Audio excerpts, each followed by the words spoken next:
लगता है सर ये आपने जो लिख रखा है टी शर्ट पे लोकतंत्र के कैद में, जब सच बोलना जुर्म बन जाए तो समझ लो लोकतंत्र खतरे में है। जी जी। क्या सच बोला इन्होंने? ये लोग कलेक्टर को जूते चटवाओ, ये सच था? ये तो आप तो पुराना ये बयान जो दे रहे हैं 2019 के तोड़ मरोड़ के ये दिखाया, भारतीय जनता पार्टी दिखा रही है। आपके हिसाब से क्या बयान था वो? आपके हिसाब से आपने खुद सुना होगा क्या बयान था? आपने सुना? तो इसको तोड़ मोड़ के दिखाया जा रहा है। ऐसा आजम साहब ने कोई बयान नहीं दिया है जिससे लोगों को तकलीफ पहुंचे। वो हमेशा सच की राह पर चलने वाले हैं। उनके ऊपर फर्जी मुकदमे लगाए गए, मुर्गी चोरी, बकरी चोरी, हैं, शराब में गले में कुछ पैसे रखना, ये सब चोरी, फर्जी मुकदमे लगाए गए। जो इतने लोग हैं भारतीय जनता पार्टी के लोग जो है, जिनको जो आज खुला टहल रहे हैं, संजय सिंह, ब्रजेश सिंह जैसे, राजा भैया जैसे लोग, उनके ऊपर कोई मुकदमा, जो मुकदमे होने के बाद भी वो रिहा टहल रहे हुए हैं। इस पर इसके आप क्या कहेंगे बताइए? लोकतंत्र का ये हिस्सा है, लेकिन जो एमपी एमएलए कोर्ट ने सजा सुनाई है, वो कोर्ट भी तो लोकतंत्र का हिस्सा है। लोकतंत्र का हिस्सा है। हम लोग न्याय के लिए तैयार हैं। अभी तक की न्याय मिल नहीं पा रहा है हम लोग को, और नहीं जाएंगे, सुप्रीम कोर्ट जाएंगे, हाई कोर्ट से सुप्रीम कोर्ट जाएंगे। हम लोग धरने पे धरने देते रहेंगे, ठीक है। न्याय तो मिलेगा, सच कभी ना कभी सामने आएगा, ये बिल्कुल तय है। इनको फर्जी मुकदमों में फंसाया जा रहा है, ये बिल्कुल तय है। योगी जी फर्जी मुकदमे में फंसा था। बिल्कुल, योगी जी ने अपने खुद मुकदमे वापस ले लिए, ये आपको भी पता है। लेकिन आजम खान के ऊपर तो योगी जी ने कोई मुकदमा ही नहीं लगाया, उन्होंने तो एमपी एमएलए कोर्ट ने मुकदमा रखा है। ये एमएलए कोर्ट ने तो सजा सुनाई है। लोग ऊपर से नीचे लोग इन्हीं के लोग बने हुए हैं, योगी जी के। बिल्कुल, योगी जी, मोदी जी सब एक ही चट्टे बट्टे हैं।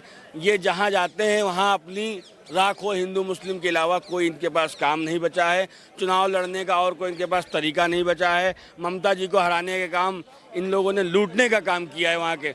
इतनी उनकी लोकप्रियता है, उनको खुद को हरा दिया गया। आप ये समझ जाइएगा कि वो खुद क्या हार सकती हैं। आपको लगता है कि योगी जी जैसा अपने का हिंदू मुस्लिम टारगेटिंग करते हैं मुसलमानों? बिल्कुल, लगातार टारगेट कर रहे हैं। रामपुर में जब चुनाव होते हैं सबको रेड कार्ड बांट दिया जाता है, ऐसा क्यों है?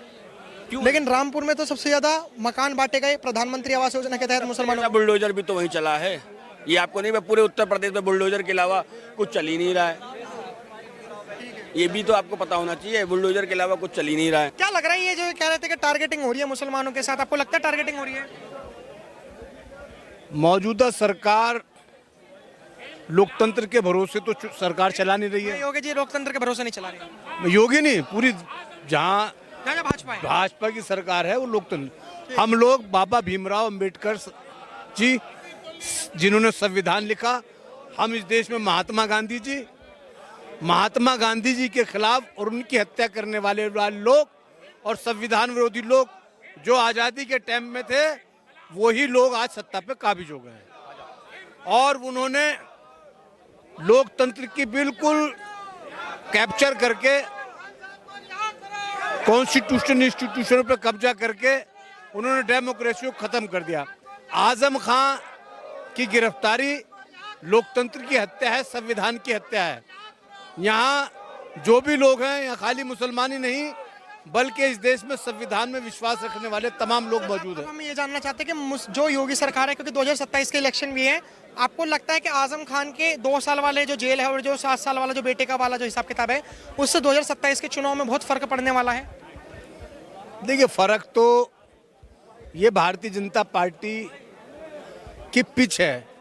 उन्होंने एक प्लानिंग के तहत आजम खान साहब को रख रखा है ताकि वो एक विशेष वर्ग को सामने करके और अपना वोट बैंक पक्का कर सके। लेकिन ये जो सजा सुनाई है, बीजेपी ने या पुलिस ने नहीं बल्कि एमपी एमएलए कोर्ट ने सुनाई है, जो कि कोर्ट एक डेमोक्रेसी का ही पिलर है। डेमोक्रेसी का पिलर है।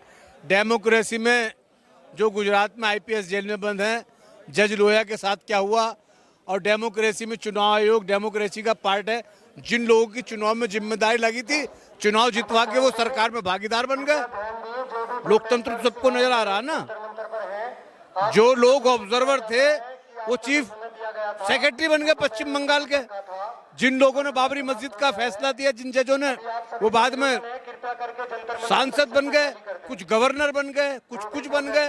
आपके हिसाब से टारगेटिंग किस तरीके से हो रही है उत्तर प्रदेश में मुसलमानों के लिए?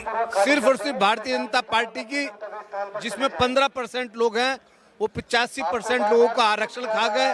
वो कैसे आरक्षण खा गए? कहाँ आरक्षण है? कितने जजों, जितने पूरे देश में जज हैं उसमें कितना आरक्षण लागू होता है बताइए? जज में तो आरक्षण लागू ही नहीं होता। जज में तो कॉलेजियम सिस्टम है। क्यों नहीं होता? भारतीय जनता पार्टी का प्रवक्ता जज बन जाएगा, भारतीय जनता पार्टी का प्रवक्ता जज बन जाएगा। कॉलिज्म क्या होता है? ये लूट है। संविधान में जब आरक्षण है तो जजों भी दो ना, पिछड़ों को, दलितों को और आदिवासियों को जज बनाओ ताकि अपने हित के फैसले कर सके। जैसे मुझे एक बात बताइए कि जैसे अभी हमारे कमेंट बॉक्स में लोग पूछेंगे कि अगर आपने रिजर्वेशन की बात कही है तो आपने कहा कि जजेस में आरक्षण क्यों नहीं है, तो वो लोग कहेंगे कि अलीगढ़ मुस्लिम यूनिवर्सिटी और जामिया मिलिया इस्लामिया उसमें आरक्षण तो है ही नहीं है SC वालों के लिए। बिल्कुल आरक्षण, कौन कह रहा नहीं है? कौन कह रहा तो नहीं? नहीं, आप पता करिए, आरक्षण है, पूरा पूरा आरक्षण है। चूंकि वो माइनॉरिटी संस्थाएं हैं, माइनॉरिटी कोटे के बाद जो भी हो सब आरक्षण में दिया जाता है, वहाँ कोई पाबंदी नहीं है। आप पता कर लें, आरक्षण है दोनों जगह, अलीगढ़ में भी वहाँ पे भी। तो आपको लगता है कि समाजवादी पार्टी को खत्म करने के लिए योगी सरकार ऐसा काम कर रही है? समाजवादी तो किसी से खत्म नहीं हो रही। समाजवादियों का इतिहास रहा, जब जब संघर्ष पड़ा है, नेताजी ने संघर्ष किया है और हमेशा समाजवादी पार्टी संघर्ष के बाद मजबूत होकर निपटी है। अखिलेश यादव जो PDA के बड़े नेता हैं, उन्हीं का दम था जो भारतीय जनता पार्टी को बहुमत की सरकार से रोक दिया।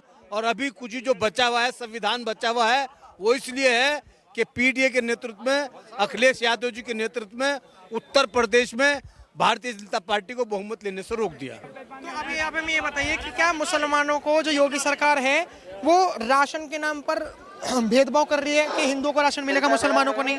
क्या प्रधानमंत्री आवास योजना, जो आप रामपुर से आए हो, रामपुर में तो सबसे ज्यादा मुसलमानों को मकान दिए गए हैं प्रधानमंत्री आवास योजना के तहत। प्रधानमंत्री आवास योजना चाहे राशन जो है, उनके बाप का पैसा थोड़े नहीं है, मेरे टैक्स का पैसा है, वो नियम के तहत दे रहे हैं, उसमें मुसलमान हिंदू का कोई नाम नहीं है। आपके हिसाब से अगर टैक्स का पैसा आपका है और आपको मिल रहा है, हिंदू को भी मिल रहा है, तो भेदभाव कैसे हुआ है? वो कोई अपने बाप के घर से तो भेदभाव कैसे हुआ?